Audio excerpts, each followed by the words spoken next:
Imagine for a moment that the physical money in your wallet just vanished, replaced entirely by a programmable code. Welcome to this explainer.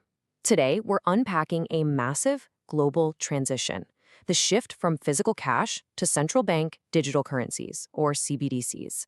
We are going to look closely at a tectonic shift in the architecture of global finance.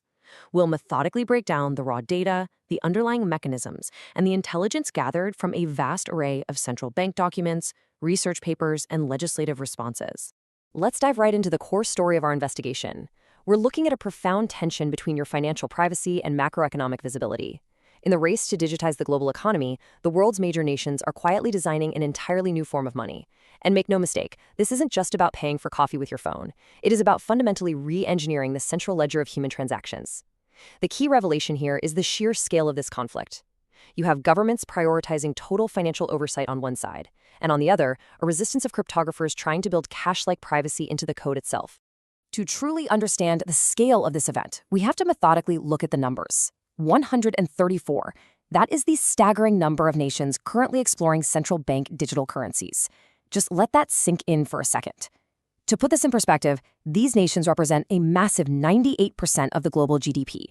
If the global economy is a massive supertanker, 98% of its cargo is currently preparing to be transferred to a completely new digital hull. This isn't some fringe experiment, right? It is a highly synchronized global monetary overhaul. Now, to grasp the actual reality of this transition, we can look at China, where their digital yuan pilot is already live. The crucial metric here is 260 million. That's the number of people across 28 cities currently using the digital yuan, the ECNY. Think of that as nearly the entire adult population of the United States. All of them are participating in a pilot program used for public transit, economic stimulus, everyday e-commerce, and they're even receiving their government salaries directly through this new sovereign digital channel. But what happens when we look at the West, specifically the United States? Well, public reception shows a massive fundamental divide. Data gathered by the Cato Institute reveals that 66.5% of Americans hold a strictly negative attitude toward the launch of a digital dollar. Only about 12.3% are positive. So there is a deep inherent skepticism among the public about trading the anonymity of physical, untraceable cash for a centralized digital network. You might be wondering, why this sudden acceleration? Why is this happening right now? Well, the timeline clearly shows that the COVID-19 pandemic served as an unprecedented catalyst. It drove a 16% annual growth in cashless payments globally. This rapid shift away from physical cash, combined with the explosive rise of unregulated private cryptocurrencies, practically forced central banks to develop state-backed digital alternatives. The institutional argument is that they absolutely needed a state-controlled network to prevent private tech companies or decentralized networks from monopolizing the future of money. Looking across the current global landscape, we see wildly varying approaches to privacy. Authoritarian regimes are strongly favoring systems with what they call managed anonymity, or frankly, no anonymity at all, which allows for top-down granular tracking of citizen spending. In Western pilots, like the digital euro, the stated focus is on separating your identity from the actual payment data. But crucially, full cash-like anonymity is being actively avoided by design. Part 2. Mechanics of digital control. To understand how this new financial infrastructure actually operates, we need to methodically break down the mechanisms underlying these digital assets. By definition, a CBDC is a digital form of public money, issued and guaranteed directly by the state, not by a commercial bank. Think about how it works today. When you hold money in your checking account, you're essentially holding an IOU from a private bank.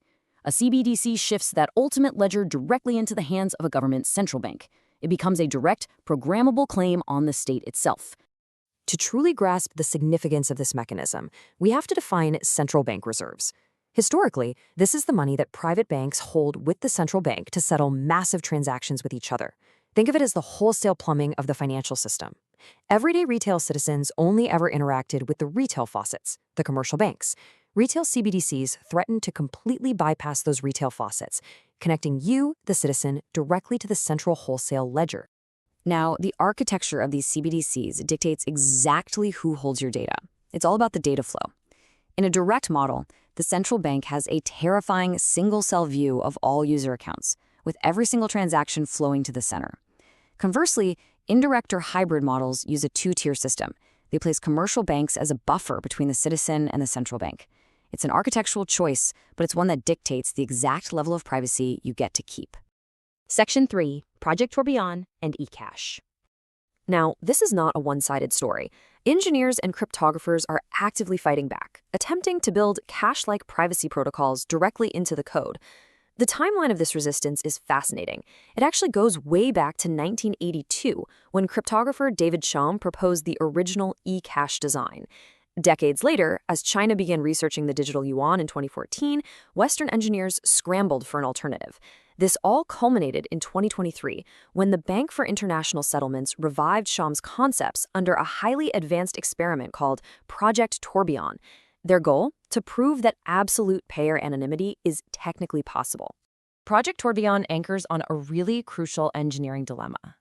How do you balance absolute transaction privacy with national security while still achieving the massive scalability needed for a global payment network? It's like a three-legged stool. Maximizing privacy to hide transactions often means sacrificing the processing speed or the security needed to stop counterfeiting. So, what is their proposed mechanism? They actually solve this using two brilliant cryptographic tools. First, they use blind signatures. Think of this like putting your money in a sealed envelope with a piece of carbon paper inside. The bank signs the outside of the envelope, which validates the money inside, but they never actually see it. Second, they use mixed networks, which route these transactions through a complex web to completely break the link between sender and receiver. The result is that the central bank can validate the currency's authenticity, but has absolutely zero idea who spent it. And we have the precise financial metrics to prove this actually works. Through intense code optimization, Project Tourbillon achieved over 2,450 transactions per second. This is a massive revelation. It means cryptographic anonymity isn't just a fun academic theory anymore. It scales perfectly for routine, high-volume consumer spending, effectively matching the speed of modern credit card networks. Section 4, Offline Cash-like Privacy and the Limits. Here is where the institutional reality sets in. True cryptographic anonymity fundamentally clashes with modern anti-money laundering laws. Governments argue they simply cannot allow unlimited, untraceable digital transfers, forcing them to hard-code strict financial limits into the money itself. To understand the immense capital being deployed to build this tracked system, look at the baseline infrastructure costs. The U.S. Federal Reserve already spent $545 million developing the FedNow instant payment system, offering participation to banks at zero fees. Industry analysts note this aggressive strategy helps ensure the state's payment rails become the absolute standard before any anonymous private alternatives can take root. So how are central banks compromising on this demand for privacy? In the European pilots, they're proposing something called offline privacy. Instead of a central ledger, your CBDC is stored on a secure element, essentially an isolated smart card entirely decoupled from the central bank. You can make offline anonymous transfers by spending digital anonymity vouchers. It beautifully mimics the physical hand-to-hand exchange of cash. But there is a terrifying financial limitation to this feature. The European Central Bank is proposing a strict, hard-coded store of value limit of just 3,000 euros per citizen. Why? Their stated rationale is that during a financial crisis, citizens could panic and instantly transfer all their money out of commercial banks into the ultra-safe CBDC. So this limit acts as a hard-coded financial dam to prevent systemic bank runs. Furthermore, privacy in this system also has strict transaction limits. Your offline anonymity vouchers have a cap. Once a user hits a hard-coded limit of 1,000 monthly transactions or exceeds specific monetary thresholds, the system automatically triggers anti-money laundering tracking protocols. At that exact point, identity verification is required to proceed, and the anonymous nature of your transaction is immediately stripped away. Section 5. The final trade-off. We are witnessing the fragmentation of global financial freedom, and it's leading to massive legislative blowback. In the United States, lawmakers introduced H.R. 1919, the Anti-CBDC Surveillance State Act. This is a direct effort to explicitly prohibit the Federal Reserve from issuing a CBDC directly to individuals.